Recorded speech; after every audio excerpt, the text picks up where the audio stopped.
ഈ യാത്ര നരകത്തിലേക്കുള്ള ഈ യാത്രയല്ല. അതിന്റെ പുകപടലങ്ങൾ നമ്മുടെ മുഖത്തെ കരുവാളിച്ച ഒരു യാത്രയല്ല. എന്റെ പ്രിയപ്പെട്ട സഹോദരങ്ങള്, നന്മകളുടെ വഴിയിലേക്ക് വേറിട്ട് നടക്കുന്ന ഒരു പുണ്യമായ യാത്രയുടെ അവകാശികളായി മാറാൻ നമുക്ക് കഴിയേണ്ടതുണ്ട്. ആ അവസ്ഥയിലോട്ട് കടന്നു പോകുമ്പോ ഏതൊരു മനുഷ്യനും ഒരു സമയത്ത് മനസ്സിൽ തോന്നിയാൽ, ഒരു സമയത്ത് മനസ്സിലോട്ട് ഇറങ്ങിയാൽ, ഞാൻ പറഞ്ഞു തരാം നിങ്ങൾക്ക് ഒരാളെ. ആരാണ് ആ മനുഷ്യൻ? ഞാൻ ഒരിക്കൽ കൂടി ഓർമ്മിപ്പിക്കട്ടെ. ഒരായത്ത് കൽബിലോട്ടിറങ്ങിയാൽ അതിനേക്കാൾ വലിയൊരു മാറ്റം വേറെ ഒന്നുമില്ല. ആരുമില്ലാതെ നിശബ്ദമായി കിടക്കുന്ന ഇതുപോലൊരു രാത്രി. ആ രാത്രിയിലാണ് സയ്യിദുനാ ഉമർ ഇബ്നുൽ ഖത്താബ് റളിയല്ലാഹു അൻഹു പാതിരാ സമയത്ത് ഖലീഫയായിരിക്കുമ്പോ ഒട്ടകപ്പുറത്ത് സഞ്ചരിക്കുകയാണ് തന്റെ പ്രജകളുടെ ക്ഷേമം അന്വേഷിക്കാൻ. തന്റെ പ്രജകൾ ഉറങ്ങുന്നുണ്ടോ? അവരുടെ ജീവിതത്തിന്റെ അവസ്ഥ എന്താണ്? രാത്രിയിൽ ഉറക്കമില്ലാത്ത ഭരണാധികാരി സയ്യിദുനാ ഉമർ ഇബ്നുൽ ഖത്താബ് റളിയല്ലാഹു അൻഹു പാതിരാ സമയത്ത് നിശയുടെ നിശബ്ദതയോടെ നടന്നു പോകുമ്പോ ആരുമില്ലാത്ത മരുഭൂമിയുടെ നടുവിൽ ഒരു കൊച്ചുകുടിൽ, ഒരു കർഷകന്റെ കൊച്ചുകുടിലാണ്. ആ കുടിലിരുന്നു കൊണ്ടൊരു കൊച്ചു കർഷകൻ അല്ലാഹുവിന്റെ ഖുർആൻ പാരായണം ചെയ്യുകയാണ്. ആ സമയത്ത് ബഹുമാനപ്പെട്ട ഉമർ റളിയല്ലാഹു അൻഹു ഒട്ടകപ്പുറത്തിരുന്ന ഉമർ അറിയാതെ കർഷകന്റെ ഖുർആൻ പാരായണം കേട്ടു. ആ ഖുർആൻ ഇരുന്നിട്ട് കർഷകൻ ഓതുകയാണ്. വത്തൂരി വകിതാബിൻ മസ്തൂർ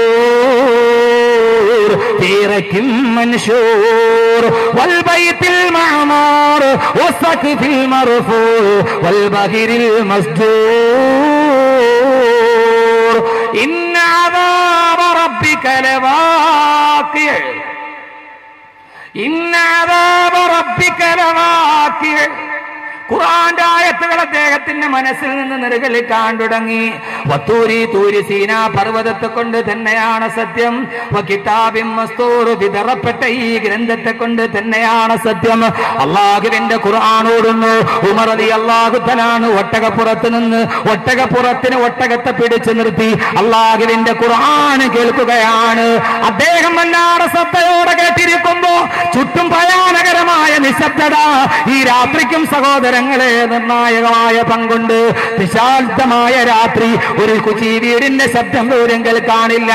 ആ നിശാലമായ നിശബ്ദതയിൽ ഉമർ റളിയല്ലാഹു അൻഹു ഖുർആൻ കേട്ടു. അവസാനം ആ ഗ്രാമീണൻ ഓതുകയാണ്.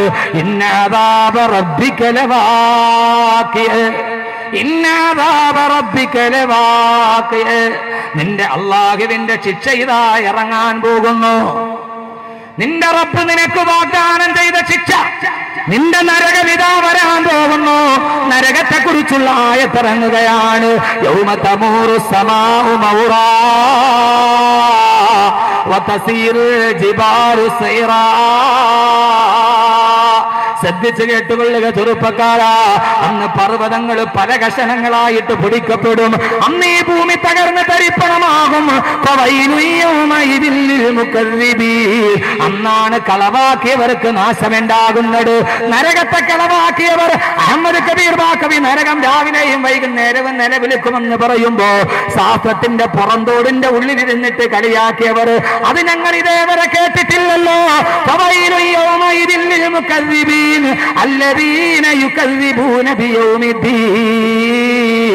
അള്ളാന്റെ ഖുർആനാണ് പറയുന്നത്. അന്ന് കളവാണെന്ന് പറഞ്ഞവർക്കാണ് സർവനാശം. അവരെന്തിനാണ് കളവാക്കിയത്? അല്ലദീന യുകദ്ദിബൂന ബിയൗമിദ്ദീൻ. പരലോകത്തെ കളവാക്കിയവർ, നരകത്തെ കളവാക്കിയവർ, സ്വർഗത്തെ കളവാക്കിയവർ, അന്നാണ് അവരെ അട്ടഹസിച്ച് നിലവിളിക്കുക. സഹോദരങ്ങളെ, നരകത്തെ കുറിക്കുന്ന ആയത്ത് കേട്ടപ്പോ ഒട്ടകപ്പുറത്തിരുന്ന ഉമർ റളിയല്ലാഹു തആല ഞെട്ടിത്തെരിച്ചു പോയി. ഉമറിന്റെ കാല് വിറച്ചു, ഉമറിന്റെ കൈകൾ വിറക്കാൻ തുടങ്ങി. ഒട്ടകത്തിന്റെ കടിഞ്ഞാണ് കയ്യിൽ നിന്നറിയാതെ ഊർന്നു വീണുപോയി. ഇതേപോലെ വിശാലമായ നിശബ്ദതയുള്ള ഒരു രാത്രി, ഒരു ചീവീടിന്റെ മർമര ശബ്ദം പോലുമില്ലാത്ത ഒരു മരുഭൂമിയിൽ നരകമെന്ന വാക്ക് കേട്ടപ്പോ, അള്ളാന്റെ ശിക്ഷ എന്ന വാക്ക് കേട്ടപ്പോ ലോകത്തെ മുഴുവനും കിടികിടാ വിറപ്പിച്ച ഖലീഫയുടെ കൈകൾ വിറച്ചു. ഒട്ടകത്തിന്റെ കടിഞ്ഞാൺ ഊർന്നു വീണു. ഹദീസിൽ കാണാം, ഉമർ റളിയല്ലാഹു അൻഹു ഒട്ടകപ്പുറത്തിരുന്ന് തേങ്ങി തേങ്ങി കരയാൻ തുടങ്ങി. കരഞ്ഞ് ഉമർ റളിയല്ലാഹു അൻഹുവിന്റെ മനസ്സ് വിങ്ങിയിട്ട് ഉമർ റളിയല്ലാഹു അൻഹു മെല്ലെ മെല്ലെ ഒട്ടകപ്പുറത്ത് നിന്ന് താഴെ ഇറങ്ങി. അപ്പോഴും അദ്ദേഹം ഓതുകയാണ്. യൗമ യുദഊന ഇലാ നാരി ജഹന്നമ ദആ യൗമ യുദഊന ഇലാ നാരി ജഹന്നമ ദആ അല്ലാഹുമ്മ അജിർനാ മിനന്നാർ അല്ലാഹുമ്മ അജിർനാ മിനന്നാർ. അല്ലാഹുവേ നരകത്തിൽ നിന്ന് ഞങ്ങളെ കാക്കണേ അല്ലാഹ്. വെള്ളിയാഴ്ച രാവിലെ ഈ ദുആ ഒരാൾ 7 പ്രാവശ്യം പറഞ്ഞാൽ അവൻ നരകത്തിൽ കടക്കില്ലെന്ന് നബി മുഹമ്മദ് മുസ്തഫ. പറയാൻ ഈ നാവുകൾക്ക് കഴിയുന്നില്ല, നമുക്ക് ദുആ ചെയ്യാം. അല്ലാഹുമ്മ അജ്റിനാ മിനന്നാർ. അല്ലാഹുവേ ഈ നരകത്തിൽ നിന്ന് ഞങ്ങളെ കാക്കണേ അല്ലാഹുവേ. യൗമ യുദഊന ഇലാ നാരി ജഹന്നമ ദആ. നാളെ നരകം കത്തിക്കാളുന്ന നരകത്തിലേക്ക് അല്ലാഹുവിന്റെ മാലാഖമാര് പേര് വിളിക്കുന്ന ദിവസം ഉമർ റളിയല്ലാഹു അൻഹു ഞെട്ടിത്തരിച്ചു പോയി. അല്ലാഹുവേ, ഉമറിന്റെ പേരെവിടെ? നരകത്തിന്റെ പേരിലോ അതല്ല സ്വർഗത്തിന്റെ പേരിലോ? പേടിച്ചു വിറച്ച് ഒട്ടകത്തിന്റെ പള്ളയിലോട്ട് ചാരി നിന്ന് ഉമർ റളിയല്ലാഹു അൻഹു. ആരാണ് ഉമർ? ആരാണ് ഉമർ? ഞാൻ മിഅ്റാജിന്റെ യാത്ര പോയപ്പോ സ്വർഗത്തിലൊരു മണിമാളിക കണ്ടു. അതിന്റെ കവാടത്തിൽ എഴുതി വെച്ചിരിക്കുന്നു റഅയ്തു ബിൽ ജന്നതി മക്തൂബൻ ബിസ്മി ഉമറ. ഉമറിന്റെ പേരെഴുതിയ ഒരു വാതിൽ ഞാൻ സ്വർഗത്തിൽ കണ്ടെന്ന് പറഞ്ഞ ഉമർ റളിയല്ലാഹു അൻഹു പേടിച്ചു വിറച്ചു.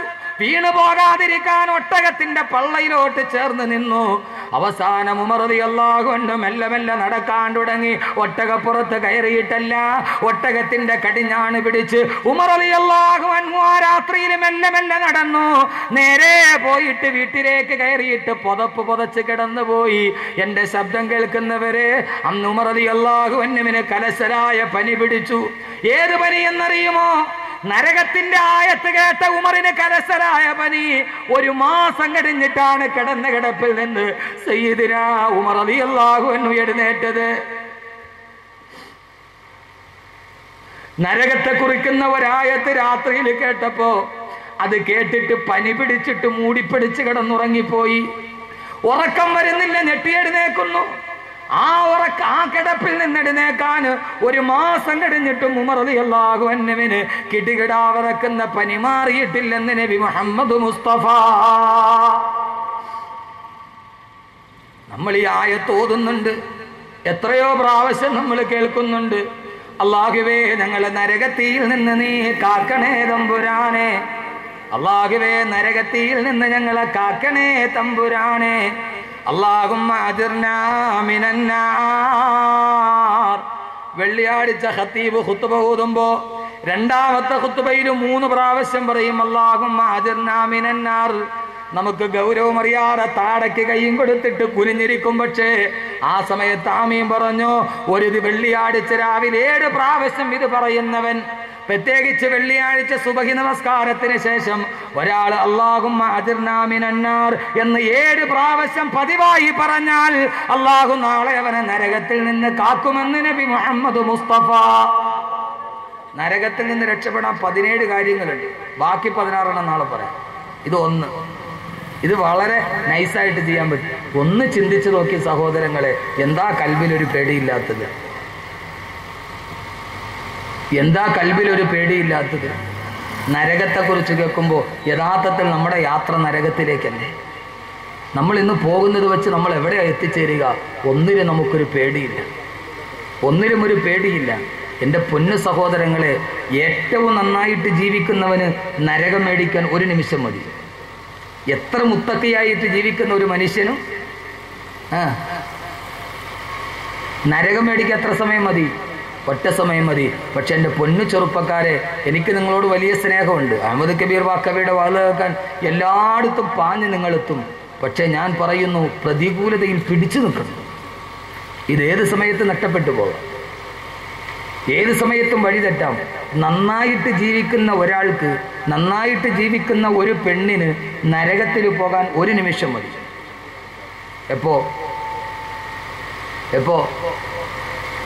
അല്ലാഹുവിന്റെ പ്രവാചകൻ പറഞ്ഞു, ലാ യസ്നി സാനി ഹീന യസ്നി വഹുവ മുഅ്മിൻ, ലാ യസ്നി സാനി ഹീന യസ്നി വഹുവ മുഅ്മിൻ. ഒരു മുഅ്മിനായ മനുഷ്യൻ, അല്ലാഹുവിന് വിശ്വാസമുള്ള മനുഷ്യൻ, അല്ലാഹുവിനെ പേടിയുള്ള മനുഷ്യൻ, അവൻ 5 നേരം നിസ്കരിക്കുന്നവനാണ്. അറിയാതെ എങ്ങാനും അവനൊരു വ്യഭിചാരത്തിലേക്ക് പോയാൽ, സഹോദരങ്ങളെ, അറിയാതെ എങ്ങാനും വ്യഭിചാരത്തിലേക്ക്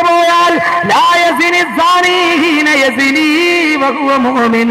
ഒരു അന്യ പെണ്ണിന്റെ കിടപ്പറയിൽ അവൻ കിടക്കുമ്പോ അവൻ നിസ്കാരമുള്ളവനാണ്, അവൻ നാട്ടിൽ മേൽവിലാസമുള്ളവനാണ്. പക്ഷേ അവൻ ഒരു നിമിഷം പ്രലോഭനത്തിന് പെട്ട് ഒരു അന്യ പെണ്ണിന്റെ കിടപ്പറയിൽ കിടക്കുമ്പോ അവൻ വ്യഭിചരിച്ചു കൊണ്ടിരിക്കുമ്പോ അവൻ മുഅ്മിനല്ല.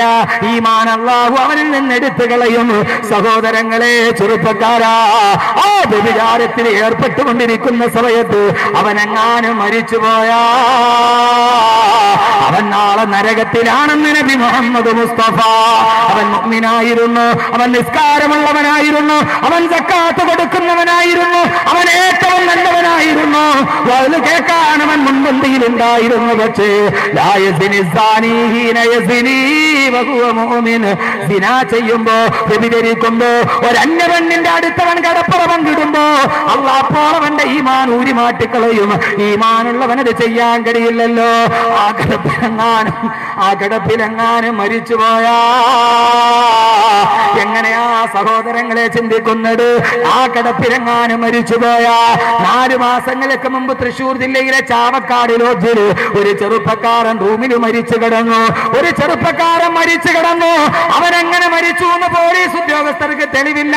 നമ്മുടെ നാട്ടിൽ നടന്ന കാര്യമാണ് ഞാൻ ഈ പറയുന്നത്. സഹോദരങ്ങളെ, എന്നെക്കാളേറെ നിങ്ങൾ വായിക്കുന്നവരാണ്. പക്ഷേ ഞാനൊരു പ്രഭാഷകനായത് കൊണ്ടത് പലപ്പോഴും കുറിച്ചിടുമെന്ന് മാത്രം, നിങ്ങൾ വായിച്ചിട്ട് മറക്കുമെന്ന് മാത്രം. കാരണം ഞാൻ ഉണർത്താൻ വന്നവനാണല്ലോ.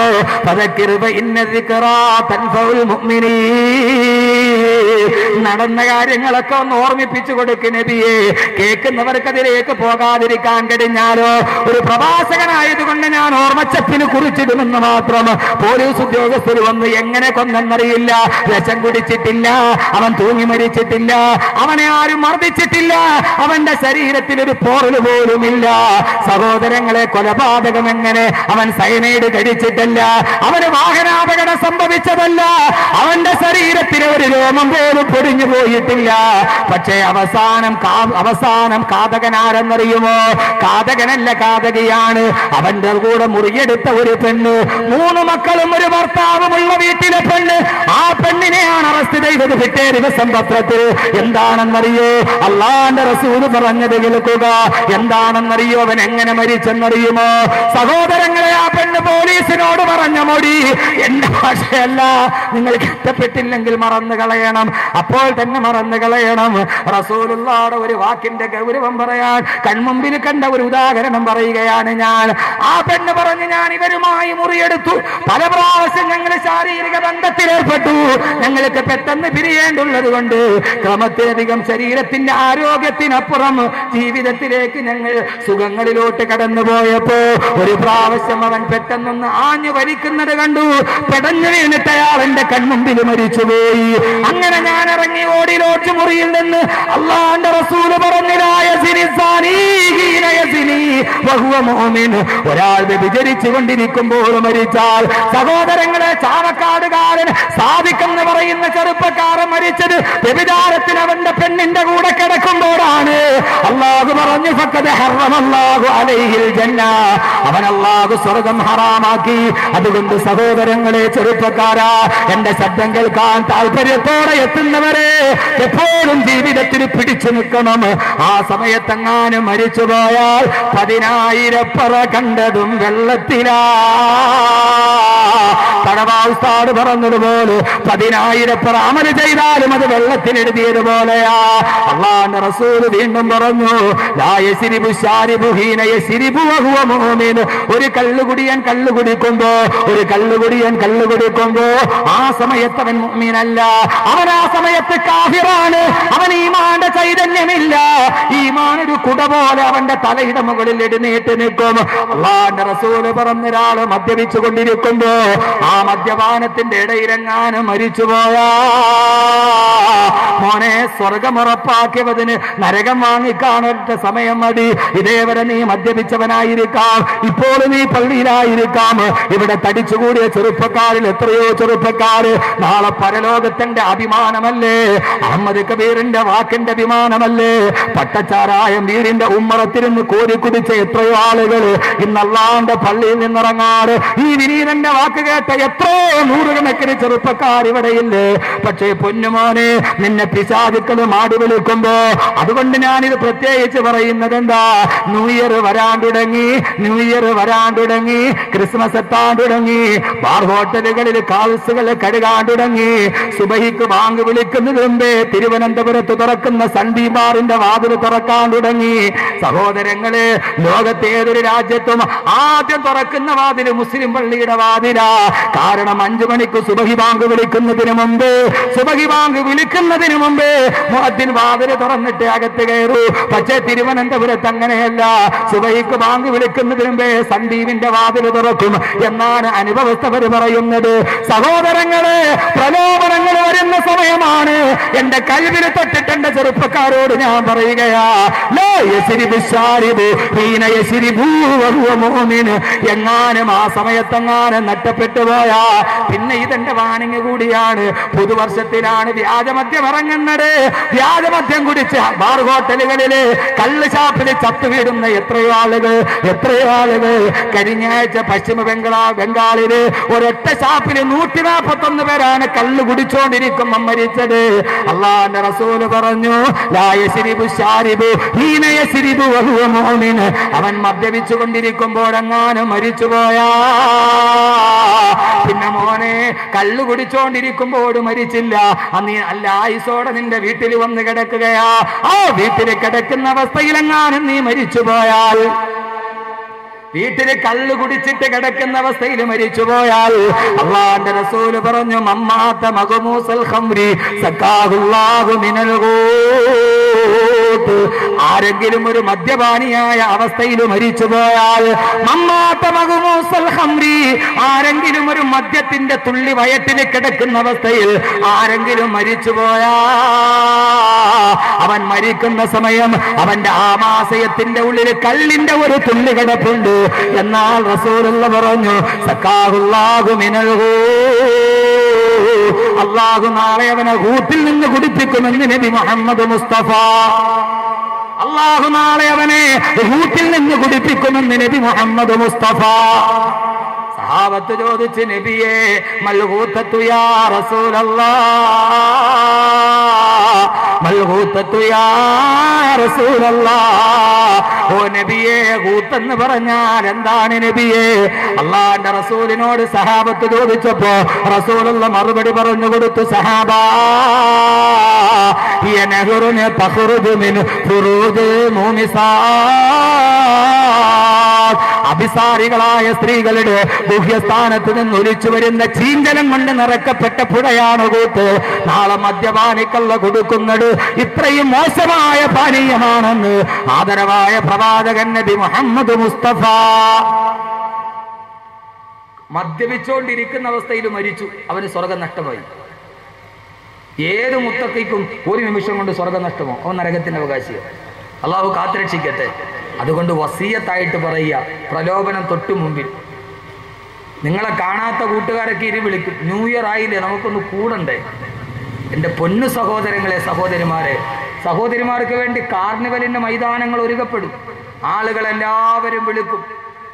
പക്ഷേ ആ സമയത്ത് അള്ളാഹുവിന്റെ സ്വർഗത്തിന്റെ പാതയിലേക്ക് നടക്കണം, നരകത്തിന്റെ പാതയിലേക്ക് നടക്കരുത്. അള്ളാഹു തൗഫീക്ക് നൽകട്ടെ, അള്ളാഹു തൗഫീക്ക് നൽകട്ടെ. ഒന്ന് ആമീൻ പറയും മനുഷ്യന്മാര്, ഒന്ന് ആമീൻ പറയും ഉറക്കെ. അള്ളാഹു അങ്ങനെ ആക്കട്ടെ. നരകത്തിന്റെ വഴി നമ്മുടെ മുമ്പിൽ ഇഷ്ടം പോലെയുണ്ട്. പക്ഷേ നരകത്തിന്റെ വഴിയിൽ നിന്ന് സ്വർഗത്തിന്റെ പാതയിലോട്ട് കാലെടുത്ത് വെച്ച് നടക്കാൻ നമുക്ക് കഴിയണം. അള്ളാഹു സ്വീകരിക്കുമാറാകട്ടെ. ഈ 2 ദിവസം കൊണ്ട് എന്ത് പറയാനാണ്? ഇപ്പൊ തന്നെ സമയം ഒരു പരിവ്. എന്ത് പറയാനാണ്? ഒരിടത്തും ഒന്നും പറഞ്ഞെത്തുമെന്ന് എനിക്ക് തോന്നുന്നില്ല. എനിക്കാണെങ്കിൽ ഒരു ദുസ്വഭാവമുണ്ട്, ഞാൻ പറഞ്ഞാൽ അങ്ങനെ വിശാലമായിട്ടങ്ങ് പിന്നെ ഞാൻ പറയണ്ടെന്ന് വിചാരിച്ച് എൻ്റെ മനസ്സിലിങ്ങനെ അള്ള തോന്നിപ്പിച്ചു. അള്ളാഹു ഇത് നിലനിർത്തി തരട്ടെ. അള്ളാഹുവിൻ്റെ ഖുർആന്റെ മധുരം. അതുകൊണ്ട് പൊന്നു സഹോദരങ്ങളെ, പ്രലോഭനങ്ങൾ വരും.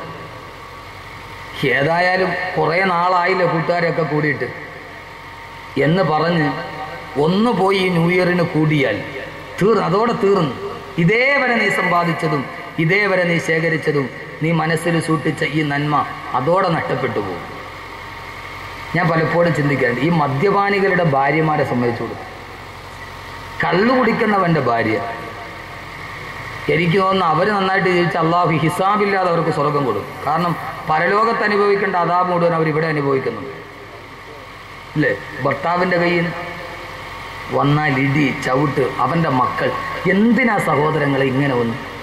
മലയാളത്തിലെ നാറാണത്ത് ഭ്രാന്തൻ എന്ന് പറയുന്ന KPSCയുടെ ഒരു നാടകമുണ്ട്, നാറാണത്ത് ഭ്രാന്തൻ.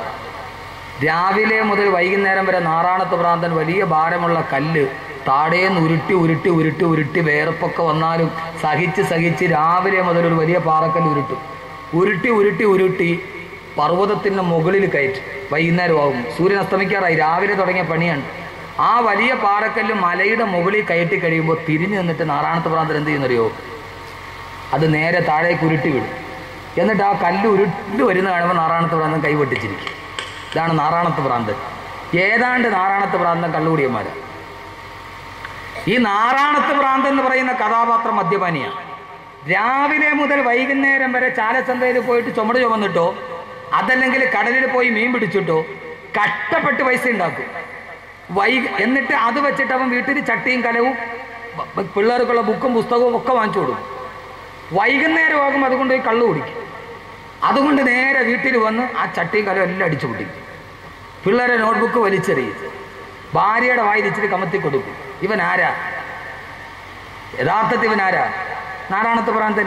ചെയ്ത അധ്വാനം മുഴുവൻ വൈകുന്നേരം ഇല്ലാതാക്കുന്നത്. എന്തിനാ സഹോദരങ്ങളെ ഇത്? എന്തിനാ ഇത്രയും ശപിക്കപ്പെട്ട ഒന്ന്? അള്ളാഹു നമ്മളെ കാത്തുരക്ഷിക്കട്ടെ. അവസാനം വരെ ഒന്നിനോട് വിട പറഞ്ഞാൽ അങ്ങനെയാകണം. നരകത്തിൻ്റെ പാതയിൽ അള്ളാഹു നമ്മളെ സ്വർഗത്തിലേക്ക് കൊണ്ടുവന്നതാണ്. അള്ളാഹു നരകത്തിൽ നിന്ന് അള്ളാഹു നമ്മളെ മാറ്റിത്തരട്ടെ. അതിനെന്ത് ചെയ്യണം?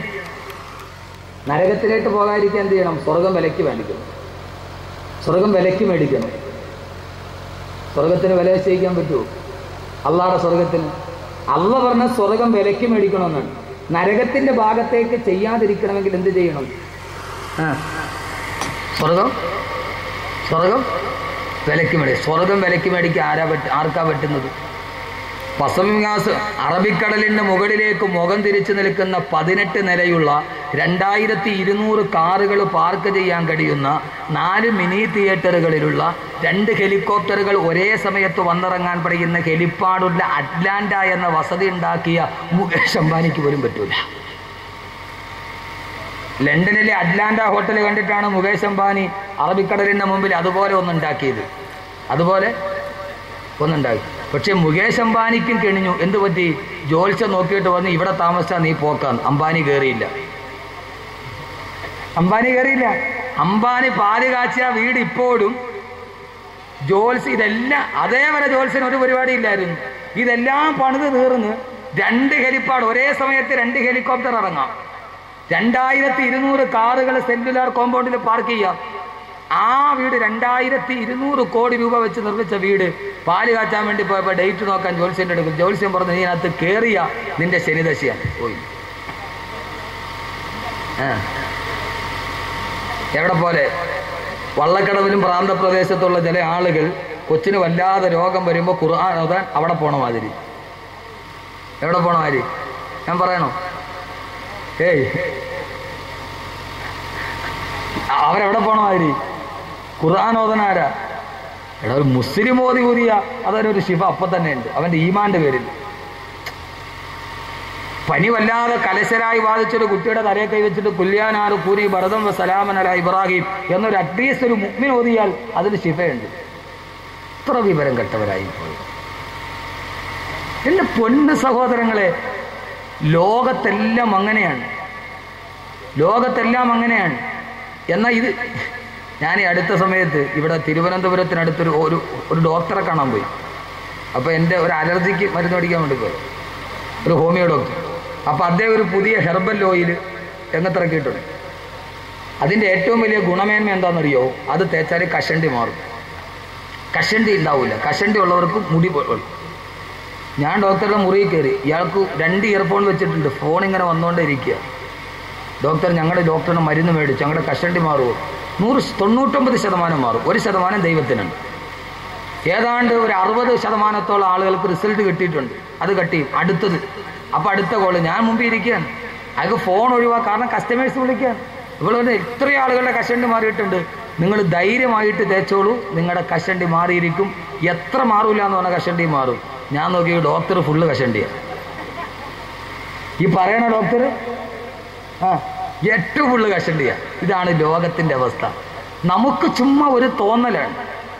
ഒരിക്കൽ ഞാൻ കുറേ വാതിൽ നടക്കുന്ന സമയം എവിടെ നിന്നോ തണുത്ത വെള്ളം കുടിച്ച് അലർജി പിടിച്ചു. മൂക്കിൽ കൂടെ ഇങ്ങനെ വെള്ളം ഒലിക്കുന്നു. ഡോക്ടറെ കാണാൻ പോയി. കൊല്ലത്തൊരു വലിയ ENT ഡോക്ടറുണ്ട്. പോയി ടോക്കൺ എടുത്ത് ക്യൂവിൽ നിന്ന് 2.5 മണിക്കൂർ കഴിഞ്ഞ് ഡോക്ടറെ കാണാൻ. 2.5 മണിക്കൂർ ഞാൻ അവിടെ നിന്ന്. ഒരു രക്ഷയില്ല, ഭയങ്കര തിരക്ക്. അതിൻ്റെ ഇടയിൽ ടവല് മുഴുവൻ നനഞ്ഞ് മൂക്കൊലിച്ചൊലിച്ച്. അവസാനം 2.5 മണിക്കൂർ കഴിഞ്ഞ് ഡോക്ടറുടെ അടുത്ത് കയറി. ഞാൻ വാതിലകത്ത് കയറി. ഡോക്ടർ ചോദിച്ചു എന്താ രോഗം. പറയാൻ പോയപ്പോൾ ഡോക്ടർ ലേസ് എടുത്തിട്ട് അയാൾ തുടയ്ക്കുന്നു. അയാളുടെ മൂക്കിലൂടെ വെള്ളം ഒലിച്ചുകൊണ്ട് വന്നിരിക്കുക. ഞാനിപ്പോൾ എന്ത് രോഗത്തിനാണ് മരുന്ന് പറയുക? എന്ത് രോഗത്തിനാണ് മറുപടി? ഞാൻ ഡോക്ടർ ഇതേ രോഗത്തിനാണ് ഞാൻ മരുന്ന് മേടിക്കുക. എന്നാൽ ഡോക്ടറുടെ രോഗം തന്നെ. അയാൾ ഇതിന് മരുന്നില്ല, ഇത് മൊത്തം ഒലിച്ചു പോയി തീരലല്ലാതെ ഇതിനൊരു മരുന്ന്. ഇത് മൊത്തം ഒലിച്ച് വെളിയിൽ പോവുക, ഇത് തന്നെയാണ് അതിൻ്റെ മരുന്ന്. അല്ലാതെ വേറൊരു മരുന്ന് അതിന് കണ്ടുപിടിക്കപ്പെട്ടിട്ടില്ല. അബദ്ധജടിലമായ ചില വിശ്വാസങ്ങൾ, ഇസ്ലാമിന്റെ ആദർശത്തിന് പോലും നിരക്കാത്ത ചില വിശ്വാസങ്ങൾ. എന്റെ പ്രിയപ്പെട്ട സഹോദരങ്ങളെ, അതുകൊണ്ട് ഞാൻ പറയുന്നു, ജീവിതത്തിന്റെ ഏത് ഭാഗത്തിലും എത്ര വലിയവനാണെങ്കിലും അള്ളാന്റെ സ്വർഗം വിലയ്ക്ക് വാങ്ങാൻ പറ്റൂല. പക്ഷെ അള്ളാന്റെ സ്വർഗം വിലയ്ക്ക് വാങ്ങാം രണ്ട് കാര്യങ്ങളുണ്ടെങ്കിൽ. നരകത്തിന്റെ പാതയിൽ നിന്ന് മാറി നമുക്ക് ഇങ്ങോട്ട് കടക്കാം. പക്ഷെ അതിന് നരകത്തെക്കുറിച്ച് നമ്മൾ പറയേണ്ടതുണ്ട്. അള്ളാഹു എല്ലാവിധ ഖൈർ നൽകി അനുഗ്രഹിക്കട്ടെ. നാളെ നരകം എന്ന് പറയുന്ന കത്തിക്കാളുന്ന ലോകത്തിന്റെ മുമ്പിൽ നിൽക്കുമ്പോൾ അള്ളാഹു സ്വർഗം വിലയ്ക്ക് വാങ്ങാൻ അള്ളാഹു തൗഫീക്ക് നൽകട്ടെ. സ്വർഗത്തിന് ഞാൻ വിലയിട്ട് തരാം, നിങ്ങൾ മേടിക്കുമോ? സാധാരണ വാതിലിന്റെ സ്ഥലത്ത് ആപ്പിള് സംസമൊക്കെയാണ് വിലയിട്ട് കൊടുക്കുന്നത്. ഇവിടെ സാധാരണ വാതിന് ഞാൻ ഒരു ചെറിയ കുപ്പിത്തേന് 75,000 രൂപയ്ക്ക് ലേലം വിളിച്ചിട്ടുണ്ട്. അതോട് ചെറിയ കുപ്പിത്തേന്. സാധാരണ വാതിലിന്റെ സദസ്സില് മുട്ട, ആപ്പിള്, സംസം ഇതൊക്കെ കൊടുക്കാറുണ്ട്. അതിന് ബറക്കത്തൊക്കെ ഉണ്ട്, ആരും നിഷേധിച്ചാലും. എന്റെ പ്രിയപ്പെട്ട സഹോദരങ്ങളെ, ഇന്ന് നമുക്കൊന്ന് മാറാം. സ്വർഗത്തിന് വിലയിടാം. മേടിക്കാൻ തയ്യാറാണോ? ഉറപ്പാണല്ല. ഖുർആൻ ഞാൻ വിലയിട്ടതല്ല, അല്ല വിലയിടാണ് ഖുർആൻ. എത്ര സുന്ദരമായ ആയത്തെന്നറിയാവും. ആയത്തൊന്ന് നിങ്ങൾ നന്നായിട്ടൊന്ന് ചിന്തിക്കണം. ആ ആയത്ത് എത്ര സുന്ദരമെന്നറിയാവും. ഇന്നല്ലാഹ ഇസ്തറാ മിനൽ മുഅ്മിനീന അൻഫുസഹും വഅംവാലഹും ബിഅന്ന ലഹുമുൽ ജന്ന يقاتلون في سبيل الله فيقتلون ويقتلون وعدا عليه حقا بالتوراة والإنجيل بالقرآن ومن أوفى بعهده من الله فاستبشروا ببيعكم الذي بايعتم به وذلك هو الفوز العظيم. ഇന്നല്ലാഹ ഇസ്തറാ മിനൽ മുഅ്മിനീന, അല്ലാഹു സുബ്ഹാനഹു വ തആല സത്യവിശ്വാസികളോട് വിലയ്ക്ക് വാങ്ങുകയാണ്. സത്യവിശ്വാസികളോട് അല്ലാഹുവിന്റെ സ്വർഗ്ഗം ആഗ്രഹിക്കുന്നവർക്ക് അല്ലാഹു സ്വർഗ്ഗത്തിന് വിലയിടുകയാണ്. അല്ലാഹുവിന്റെ സ്വർഗ്ഗം നിങ്ങൾക്ക് ഞാൻ തരാം, പകരം നിങ്ങൾ തരേണ്ടതെന്താ? അംഫുസഹും വ അംവാലഹും, നിങ്ങളുടെ സ്വന്തം ശരീരവും നിങ്ങളുടെ സ്വന്തം സമ്പത്തും പകരം കൊടുക്കുമോ? ബിഅന്ന ലഹുമുൽ ജന്ന, അല്ലാഹു പകരം നിങ്ങൾക്ക് സ്വർഗം തരാമെന്ന് വിശുദ്ധ ഖുർആൻ. അല്ലാഹ് സ്വർഗത്തിന് വിലയിടുക. അല്ലാഹ് പറയുന്നു ഇന്നല്ലാഹ ഇസ്തറ. ഇവിടെ നോക്കി, ഞാൻ പറയുന്ന ഖുർആനാണ്, മനസ്സിലാകണം. ഇന്നല്ലാഹ ഇസ്തറ. ഇസ്തറ എന്ന് പറഞ്ഞതിന്റെ അർത്ഥം എന്താ? വിലയ്ക്ക് വാങ്ങിക്കുക. അല്ലാഹ് വിലയ്ക്ക് വാങ്ങിക്കുകയാണ്. അല്ലാഹ് അങ്ങോട്ട് തരും സ്വർഗം, ഇങ്ങോട്ട് തിരിച്ചെന്താ? പണ്ടൊരു ബാർട്ടർ സമ്പ്രദായമുണ്ട്. അരിയും മുളകും അങ്ങോട്ട് കൊടുത്താൽ ഇങ്ങോട്ട് പഞ്ചസാര വേണ്ടെങ്കിൽ ഇങ്ങോട്ട് കൊടുക്കും. പണ്ടത്തെ ക്രയവിക്രയം അങ്ങനെയാണ്, നാണയം ഇറങ്ങുന്നതിന് മുമ്പ്. ഇവിടെ അല്ലാഹ് പറയാണ്, ഖുർആൻ സൂറത്ത് തൗബ, ഞാൻ നിങ്ങൾക്ക് സ്വർഗം തരാം, പകരം നിങ്ങൾ എന്ത് തരണം? ഇസ്തറാ മിനൽ മുഅ്മിനീന അൻഫുസഹും, സ്വന്തം ശരീരം, വ അംവാലഹും, സമ്പത്ത്.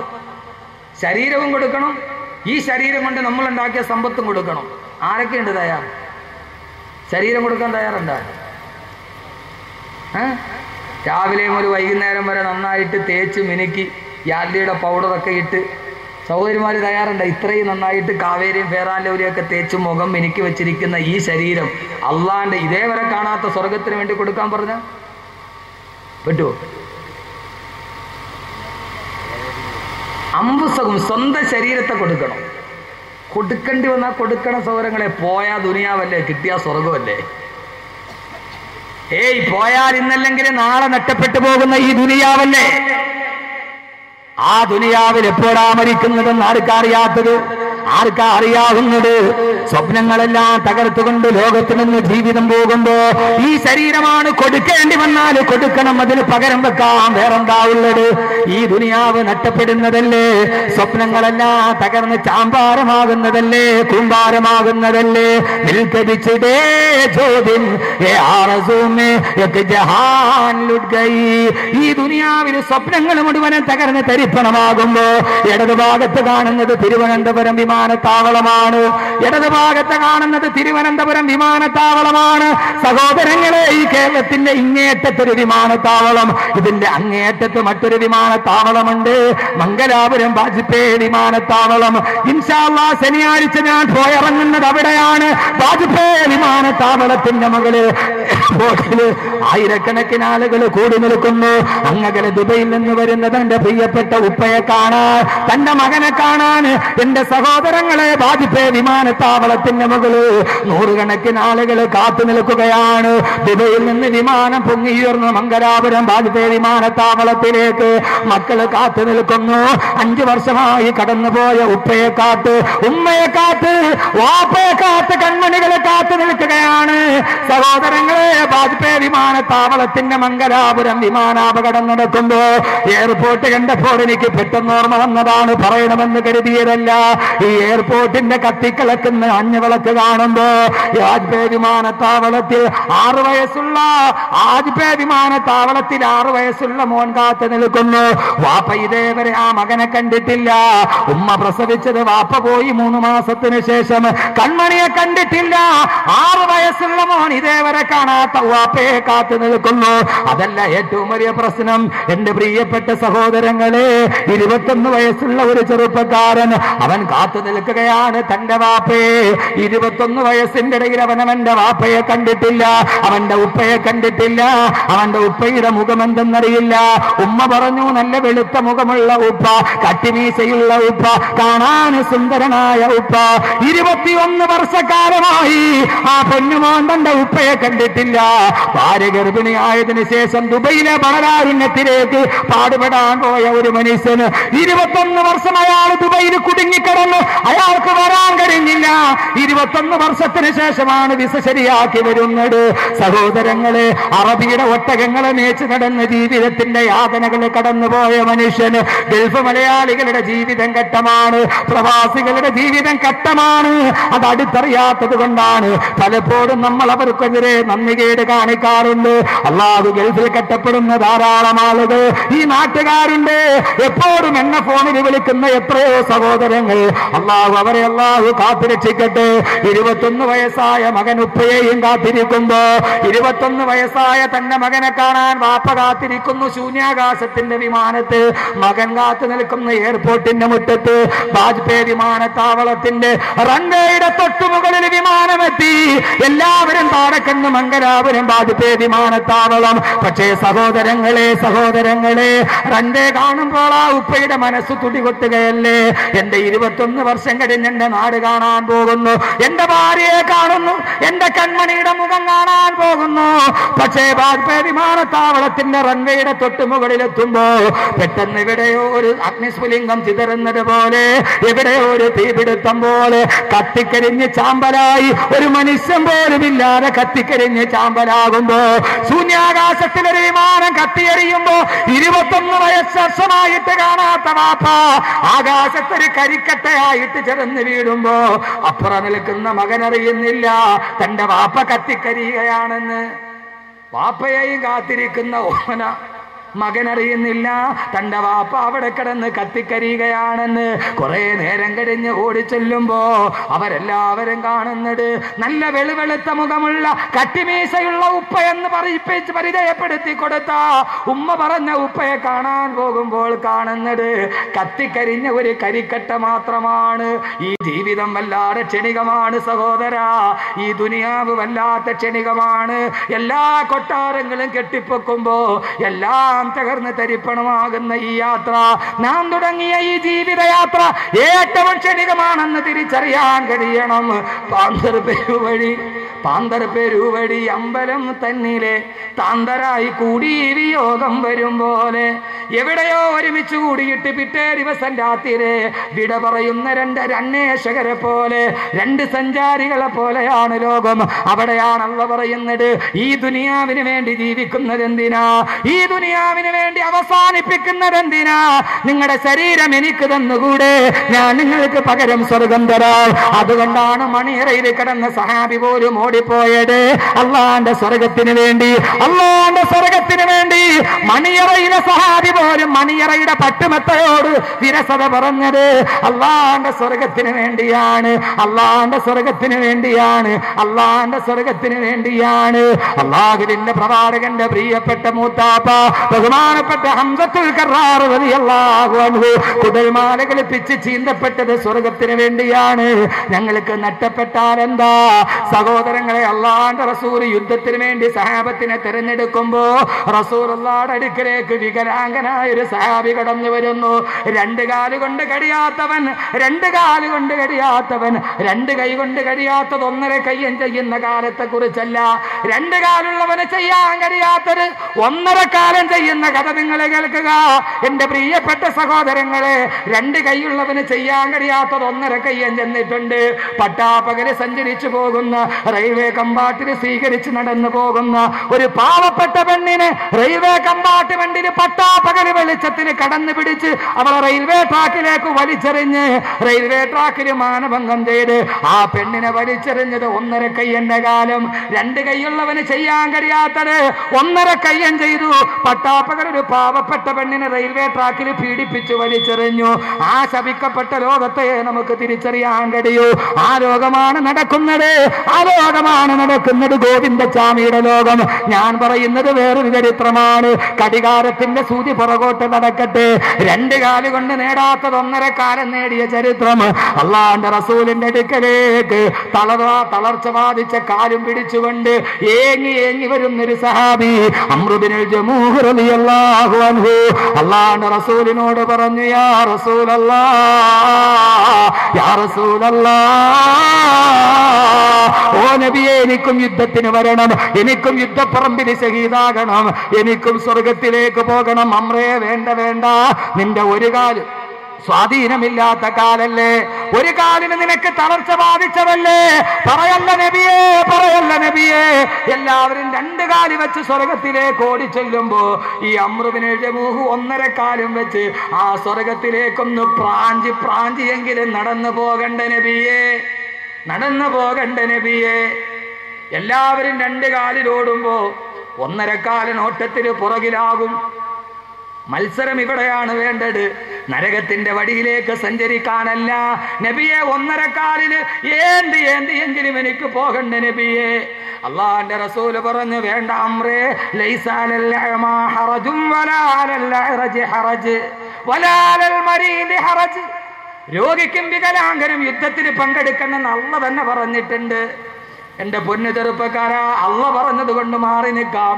പക്ഷേ അംറു ബിനുൽ ജമൂഹ് റളിയല്ലാഹു അൻഹു വീട്ടിൽ ചെന്നിട്ട് പടച്ചട്ടയണിഞ്ഞ് യുദ്ധപ്പറമ്പിൽ പോയി. 72 കഷണങ്ങളായി വെട്ടിമുറിക്കപ്പെട്ടു. 72 കഷണങ്ങളായി വെട്ടിമുറിക്കപ്പെട്ടു. മയ്യത്തെടുത്ത് അംറു റളിയല്ലാഹു അൻഹുവിന്റെ മയ്യത്തെടുത്ത് കുതിരപ്പുറത്ത് കയറ്റുമ്പോ കുതിര അനങ്ങുന്നില്ല, കുതിര അനങ്ങുന്നില്ല. ആ ഭാര്യ വന്നിട്ട് പറഞ്ഞു, നബിയെ, അനങ്ങില്ല നബിയെ. അള്ളാഹുവിന്റെ റസൂലേ, എന്റെ വികലാംഗനായ ഭർത്താവ് വീട്ടിൽ നിന്ന് ഇറങ്ങുമ്പോ ദുആ ചെയ്തിട്ടാണ് ഇറങ്ങിയത്. അള്ളാഹുവേ, നിന്റെ സ്വർഗത്തിന് വേണ്ടി ഞാൻ പോവുകയാണ്. എന്റെ ഈ ശരീരം ജീവനോടെ എന്റെ ഈ വീട്ടിലേക്ക് തിരിച്ചെത്തിക്കല്ലേ അല്ലാ. നമ്മൾ നേരെ തിരിച്ചിട്ടാണ് യാത്രക്കിറങ്ങുമ്പോ ദുആ ചെയ്യും.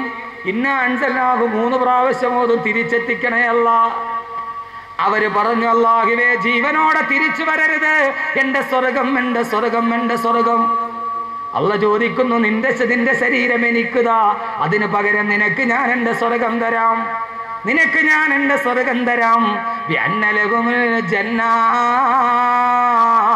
അള്ളാന്റെ സ്വർഗമല്ലേ നിനക്ക് കിട്ടുന്നത്. അള്ളാഹു തൗഫീഖ് നൽകട്ടെ.